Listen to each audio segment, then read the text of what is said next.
যাবেন, টান দিলে ভাঙবে না। ভাই এটা কি ভাঙছে? টান দিলে ভাঙবে না। আর একটা বৈশিষ্ট্য বলি, সেটা হচ্ছে অনেক সময় আপনারা অনেকেই মোলার জমি কিন্তু পাইকার বলেন বা আড়তদারের কাছে বলেন জমি ঠিকই বিক্রি করে দেন। তো অনেক অনেক জাত আছে কি হয় যে 50% ম্যাচিউর হয়েছে তোলার মতো আর 50% হয় নাই, ওই জন্য পাইকার নেয় না।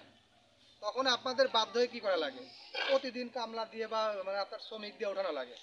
যে এক জমিতে 3 দিন তুলতেছেন, তাতে শ্রমিক বাংলাম একটা। এই মূলাটার বয়স কতদিন? 41 দিন। দেখেন ভিতরে একটু কিন্তু ফুলছে, আপনারা দেখেন, আপনারা তো আপনি এই মূলা উঠাইতে পারবেন যদি বাজারে মূল্য কম থাকে। 41 দিন পর্যন্ত রাখবেন, 42 দিন রাখবেন, মূলার ভিতরে ফাঁপবে না। আরো বৈশিষ্ট্য আছে কি, আমাদের এই মূলাটা আপনার তোলার পরে যদি মনে করেন আপনি তুলে নিয়ে গেছেন বাজারে, কোনো কারণে আজকে দিতে পারেন নাই, জমি থেকে উঠাইছেন, এটা 2 দিন রাখতে পারবেন। এটা কিন্তু ড্যামেজ মানে তুল তোলা হবে না, এটা তুল তোলা হবে, ড্যামেজ হবে না। আমরা এই মূলাটা গত মে মাস থেকে সেল করতেছি।